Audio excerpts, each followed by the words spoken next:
We are Karmic Steps. And welcome to our YouTube channel. Hello, awe, and annyeonghaseyo. We are two South Africans living and working in South Korea, and for our summer break we finally made it down to Busan. And everyone calls Busan the Cape Town of South Korea, so we kind of wanted to go check it out for ourselves.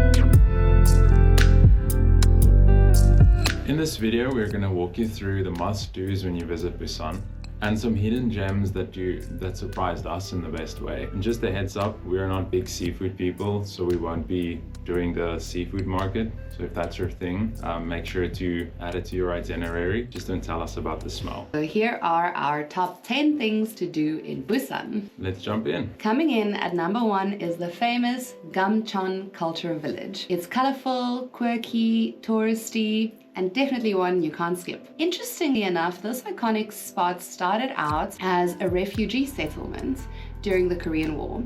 But in 2009, the Korean government funded a project to transform Gamcheon Culture Village into the vibrant, colorful cultural hub that it is today, becoming a huge tourist attraction. It's essentially a shanty town that was flipped by artists. Expect murals, viewpoints, snack stands, and of course many gimmicky photo spots to attract tourists. I wouldn't spend a whole day here, but it's good to add it to a full day itinerary. Quite far out of this town center. That's why we joined the Klook Tour, and it's a bonus if you can join the tour because they include transport to Gamcheon. Another big highlight for us was the Busan Sky Capsule, and it's a scenic 30-minute tram-like ride with the Korean pines on your left and the beautiful ocean view on your right. This we also booked through a Klook Tour. It was included in our Klook Tour, but you can totally do this as a standalone activity, as the starting point for it, or one of the starting points, is very centrally located at Haeundae Beach. Check out the link in the description below. Songdo Skywalk doesn't sound like much, but it's actually a super cool spot to check out. You're walking over these glass platforms and the waves are crashing underneath you. It's a really good photo spot, it's family friendly, and this wasn't actually part of our Klook Tour, but our guide was cool enough to show to us because it was near the lunch spot. And the best part is completely free. Yay! Also included in our Klook Tour was Oryukdo Skywalk. This gives you a more dramatic cliffside effect of the same thing, but it was a little bit less impressive in our opinion. Also, they make you wear this overshoe thing, which is quite funny. But it turns out this place is actually famous for its pudding, and you can go and get a sweet treat, and that's why most of the locals go there. So it's definitely worth a visit. And next up we have Haeundae Cultural Village, and this actually ended up being one of our favorites. It's quieter, more local, and it has these gorgeous seaside kind of passages and walkways with cafes, and it's built right into the cliff face. And this one was included in our Klook Tour, but this is actually one I would recommend just doing on your own and just taking your time with it, especially if you fancy a quiet day of wandering, cafe hopping, with a good book, exploring quirky little tourist spots, and maybe going on the hunt for some bingsu. There are loads of options here. We ended up getting an Oreo one, and pro tip, it is definitely big enough for like 3 to 4 people. We were like pushing it, we were forcing it in the end, but it's delicious. Definitely worth a visit. All these stops are actually a part of our Klook Tour, which made the day super easy as all the transport is included, as well as all the admissions for the activities. Make sure to check the links in the description below. It's also a really good way to make a friend if you are solo traveling. We met a really lovely guy named Robert from Poland. Shout out Robert. And we ended up spending the whole day with him. So making friends while traveling is always a bonus. Haedong Yonggungsa temple is right on the ocean, and this is a Busan classic for a reason. The stone walkways and the beautiful statues, just amazing. We obviously recommend going early because it's really popular and there's big crowds going.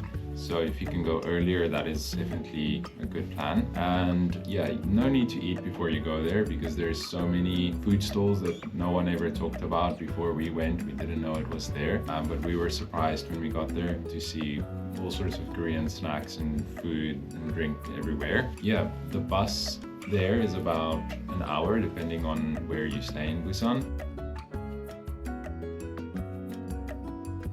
Haeundae Beach is Busan's iconic beach. It's big, yellow sands, lots and lots of beach umbrellas, and it's the ideal for a perfect beach day. Just beware, there are many lifeguards during the summer swimming season, which is the high season in Korean summer. It is clean, lively, and perfect if you want the perfect beachy holiday vibes. And here's a pro tip from South Africans. Go get yourself a cheap cooler bag from Daiso, and then you can fill it with drinks and ice from the convenience store and have yourself a lekker Safa style beach day. If you know, you know. Also, just be aware to bring really good sunscreen, because we got some sunscreen that I think was, I don't know, expired or whatever, because it was a dud because we kept applying and we ended up getting so burnt. So we were so crispy, and it was Ruben's birthday that day. So you'll see us in some crispy skin later in this video. So yeah, the Korean summer sun is no joke.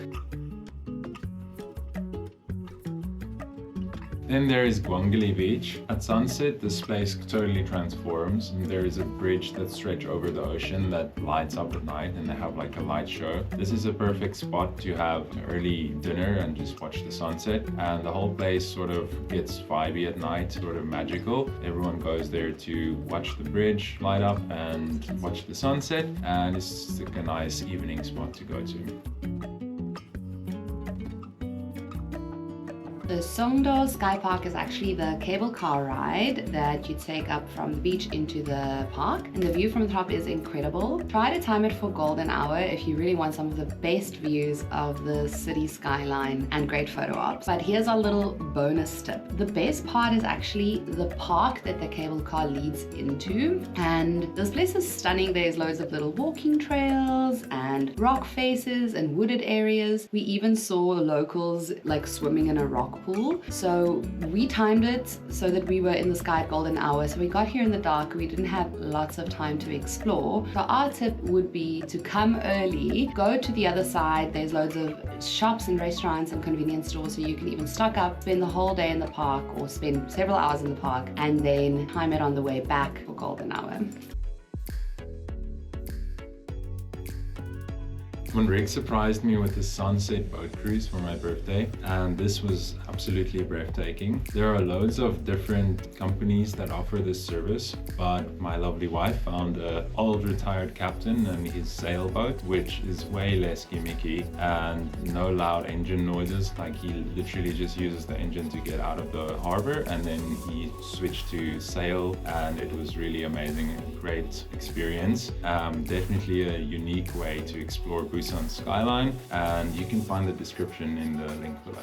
Oh, what Ruben didn't say is you also get a chance to steer the boats for a hot second, get a cool pic with the steering wheel of a sail yacht, so it's always a bonus. And that is our top 10 Busan hit list. And to be honest, 5 days wasn't nearly enough. This city sure knows how to keep you busy. We hope this gives you an idea of what to plan for your own trip, or at least to add Busan to your bucket list. And thank you so much for watching. If you want to see more in detailed videos and content of our experiences and these activities we did in Busan, be sure to check out all the videos in our Busan playlist.